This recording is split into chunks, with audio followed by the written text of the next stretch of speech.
Hi everyone, thank you very much for stopping by and returning to the old world. News is coming thick and fast about the forthcoming release for Warhammer Old World. And today we've got a look at some of the new Bretonnian models. The Lord on a Pegasus and the Foot Knights of the Realm. Now we've seen the Foot Knights before, in fact we've seen the Knight on Pegasus before as well, but what we're now seeing is a bit more information about the sprue and about really what we're going to expect to see in the pre-order box. In of itself, I don't think actually this is terribly exciting. It's not masses of new news. However, there is a really important question that came up following the leaks of the prices of the pre-release boxes, and that is answered as part of this article. And that question was, what is in the box? How many models do you get? Do you get 10? Do you get 20 of the Foot Knights? And now we know the answer. We're getting 20.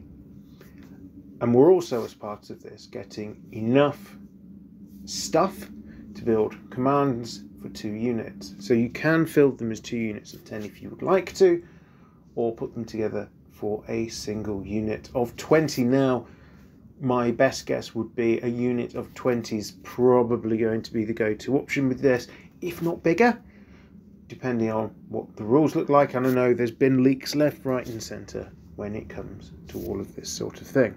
But for me, I think it's nice to know at this point what the answer is to the question that's arisen.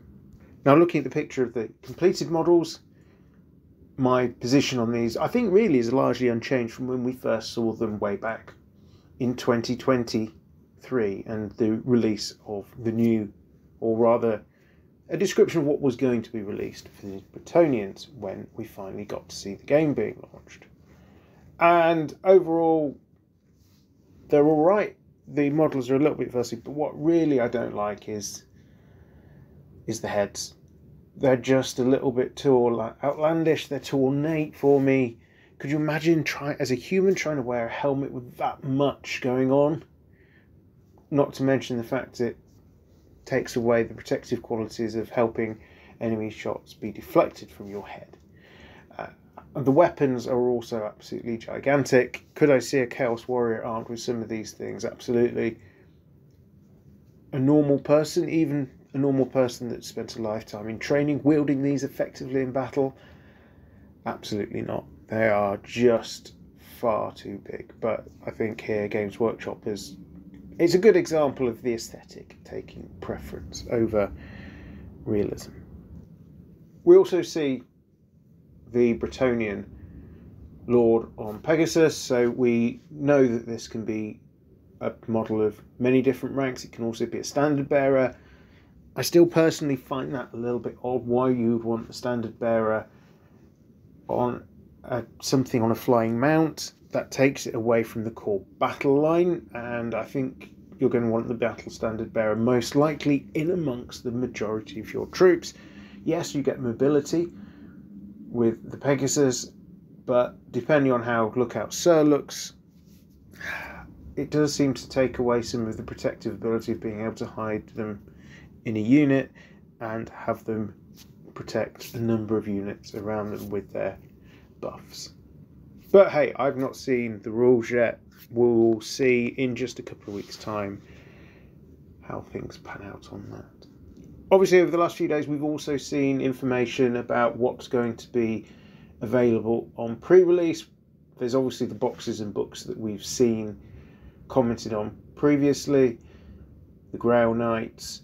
Interesting, the Battle Pilgrims are coming back. They're not something I saw an awful lot of, and interestingly, they haven't been remastered in any way, so they are coming out as metal models. One unit I am very pleased to see returning, however, is the Mounted Yeoman. I absolutely love these models. I think they're really nice. As with the Battle Pilgrims, these are the classic metal models. Try saying that 3 times quickly, if when you're sober. I have an incomplete unit of these from way back in the day, so might well be looking to pick up a couple of these, possibly, well, just one box, maybe the command, I don't know yet. to complete that unit, just for the sake of completion, really. Interestingly, looking at the battle standard bearer for the Bretonnians, this is going to be a Forge World resin kit containing 2 models, a BSB on foot and 1 on horse. So we're only ever going to be able to field 1 battle standard bearer, so I think that's quite interesting that they're doing the 2 together. This is, for those with long memories, one of the early models that got shown to us of the new ones, and it is the Bretonnian with the tiny, tiny little legs, which, once you've seen it, you just can't unsee it, really, can you? Wrapping up the Bretonnians, we've got a Handmaiden and a Questing Knight Paladin with great weapon, all models that we've seen before, plus some reference cards and dice. Moving on to the Tomb Kings, we've got the books that we've seen. We've got Tomb Guard, so this is the classic plastic models returning in a box of 20. We've also got the Septural Stalkers / Necropolis Knights. Be interesting to see how useful these constructs are in the Tomb King army, whether they'll see much play. They're certainly quite a cool idea, these sort of elite warrior skeleton types riding these monstrously created serpents. Necrosphinx, that was always a fairly cool model, I think. Can be built as a War Sphinx as the alternative, and the much lauded Cetra. It seems from what I've seen so far that this figure is going to be really important. This character is going to be really important for the lore and the story they're trying to tell around the old world, with the Tomb Kings marching up towards the Border Princes. We round out, we're looking at a Lich Priest, the Ushabti, which can be also done as bowman, as well as the great weapon version. There's a Tomb King on foot, a battle standard bearer. This is one of the models we've seen before, along with the new Tomb Swarms, and again rounding out with a bunch of cards and dice. The pre-orders are also going to give us access to bases, and we now know the full range of bases that will be produced by Games Workshop for Warhammer the Old World. It doesn't, however, tell us exactly which ones we will need for our various things, beyond the information that's already been provided across the various articles. One thing, however, I am very glad to see is a return of the movement tray kit. Movement trays are going to be really important, I think, and we may well need multiples of them in different shapes and sizes depending on what you want to do with your units, particularly if you want to start doing lots of reforming and things like that. Personally, I always just used card bits back in the day to try and use as movement trays. For me, I think some proper movement trays would be quite nice to have, and will certainly add to the overall look of a completed army.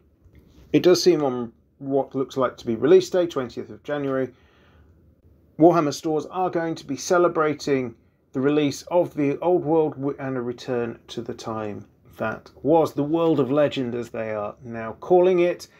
Yes, it's a shame they missed the 40th anniversary in 2023, but I suppose the game now being so close, we can't have everything. And having something is definitely better than the nothing we've had before. So that's it from me. Thank you very much for listening to my thoughts on the last couple of articles released by Games Workshop. I am returned to the Old World. Have a great day.